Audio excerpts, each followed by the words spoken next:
भोलेनाथ की जय हो, माता पार्वती की जय हो। गणगौर व्रत की कथा। एक बार भगवान शंकर पार्वती जी के साथ और नारद जी के साथ पृथ्वी पर घूमने आए और एक गांव में पहुंचे। उस दिन चैत शुक्ल की तीज थी। जैसे ही गांव वालों को भगवान के आने की सूचना मिली, जो धनवान स्त्रियां थी वो श्रृंगार करके श्रृंगार में तथा आवभगत के तरह तरह के भोजन बनाने व्यस्त हो गई। कुछ गरीब परिवार की महिलाएं थी, जैसी थी वैसी ही थाली में हल्दी, चावल और जल लेकर आ गई और शिव पार्वती की भक्ति भाव से पूजा करने लगी।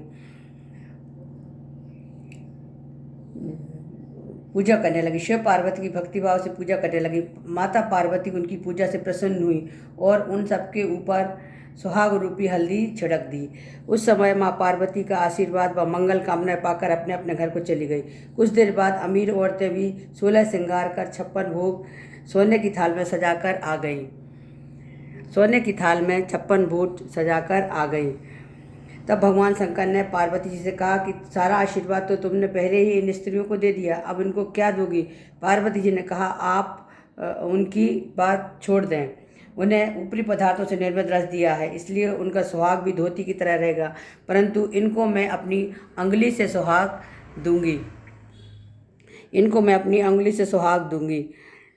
और उन लोगों को मैं अपनी अंगुली से चीरकर रक्त का सुहाग रस दूंगी, जो मेरे समान ही सौभाग्यशाली बन जाएंगी। जब कुलीन स्त्रियां शिव पार्वती की पूजा कर चुकी, तब माँ पार्वती ने उनको अंगुली से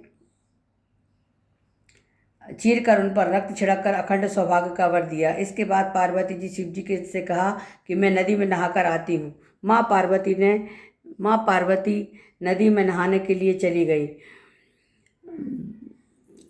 और उन्होंने बालू का शिवलिंग बनाया और आराधना करने लगी। शिव जी ने प्रसन्न होकर वरदान दिया कि आज के दिन जो भी स्त्री मेरी पूजन और तुम्हारा व्रत करेगी, उनके पति चिरंजीवी रहेंगे और अंत में उन्हें मोक्ष मिलेगा। इसके बाद पार्वती जी वहाँ गईं जहाँ शिव जी व नारद को छोड़कर गई थी। शिव जी ने देर से आने का कारण पूछा तो पार्वती जी ने बहाना बना दिया और कहा कि नदी के किनारे मेरे भाई और भाभी मिल गए थे, उन्होंने दूध भात खाने का आग्रह किया, इसलिए देर हो गई।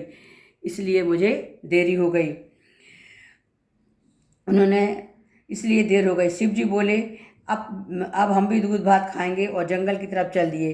पार्वती जी ने सोचा कि पुल खुल जाएगी, वह प्रार्थना करते हुए पीछे पीछे चल दी। जंगल में पहुंचने पर देखा कि सुंदर माया का महल बना हुआ है, जिसमें पार्वती जी के भाई और भाभी विद्यमान थे। तीनों ने आतिथ्य स्वीकार किया और रुकने का आग्रह किया। तीनों वहाँ रुके, फिर वहाँ से रवाना हो गए। तीनों चलते चलते काफ़ी दूर आ गए। शाम होने पर शिव जी ने पार्वती जी को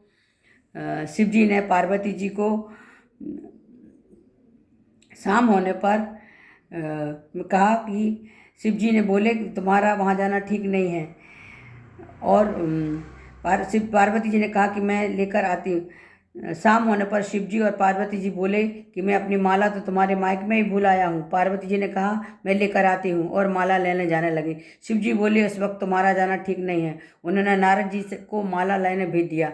नारद जी वहाँ पहुँचे, देखा कि वहाँ महल नहीं था, वहाँ कुछ भी नहीं था, नामो निशान भी नहीं था। अंधेरे में जंगली जानवर घूम रहे थे। अंधकारपूर्ण वातावरण डरावना लग रहा था। यह देखकर नारद जी आश्चर्य में पड़ गए। तभी बिजली कड़की और माला उन्हें एक पेड़ पर टंगी दिखाई दी। माला लेकर नारद जी तुरंत वहां से दौड़ते हुए शिव जी से पास पहुंचे और शिव जी को वहां का वर्णन सुनाया। सुनकर शिव जी हंसने लगे और उन्होंने नारद जी को बताया कि पार्वती जी ने अपना पार्थिव पूजा की बात को गुप्त रखना चाहती थी, इसलिए झूठा बहाना बनाया और फिर असत्य को सत्य करने के लिए, अपने पति धर्म की रक्षा करने के लिए सच्चाई बताने के लिए मैंने ही तुम्हें वहाँ माला लेने भेजा था। यह जानकर नारद जी माँ पार्वती की पतिव्रता शक्ति से बहुत प्रभावित हुए। उन्होंने माँ पार्वती की बहुत प्रशंसा की और पूजा करने के बाद छिपाने को भी यही सही ठहराया, क्योंकि पूजा पाठ गुप्त रूप से पर्दे में रखकर ही करना चाहिए। उन्होंने खुश होकर कहा कि जो स्त्रियां इस दिन गुप्त रूप से पूजन कार्य करेंगी, उनकी सब मनोकामना पूरी होगी और उनका सुहाग अमर रहेगा। चूँकि पार्वती जी ने इस व्रत को छिपकर किया था, अतः इसी परंपरा के अनुसार आज भी जिस दिन पूजा के अवसर पर पुरुष उपस्थित नहीं रहते, खरी खोटी अधूरी की रहते हैं, खरी की खोटी अधूरी की पूरी। जय शिव शंकर, जय माँ पार्वती इति श्री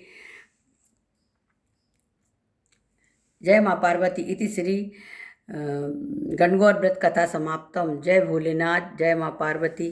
जैसा पार्वती जी का सौहाग अखंड है, ऐसा सबका रहे। और जो स्त्रियां यह मनुव्रत करती हैं, भूज गुड़ और गुड़ प्रसादी से, आटे से बना हुआ प्रसाद गणगौरा माता के लिए भोग के लिए अठौरी बनाती हैं, पूजा करती हैं, फल नैवेद्य का भोग लगाती हैं, भगवान उनकी सभी मनोकामना पूरी करते हैं। गणगौर व्रत की जय।